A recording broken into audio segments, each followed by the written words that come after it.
अस्सलाम वालेकुम रहमतुल्लाहि व बरकातहू। आज हमारे दिल अजीज़ दोस्त शेख वसीम, उनका आज बर्थडे है। तो आज मनूर हॉस्पिटल में एक छोटा सा सेलिब्रेशन था हमारे तरफ से।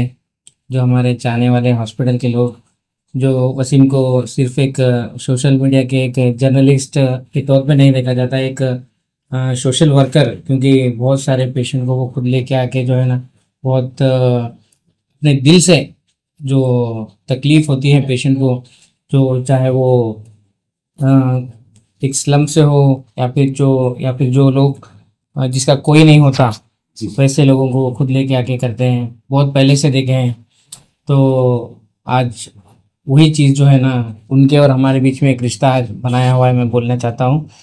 तो हमारे तमाम मनूर हॉस्पिटल के स्टाफ की तरफ से, डॉक्टर्स की तरफ से आपको बर्थडे की बहुत बहुत मुबारकबाद देता हूँ। अल्लाह ताला आपको आज, कल और सदा दिल में आपकी जो तड़प है गरीब लोगों के लिए, वो ऐसे ही रखें।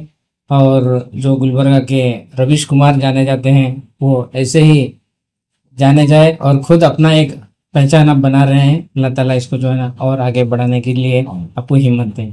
Thank you.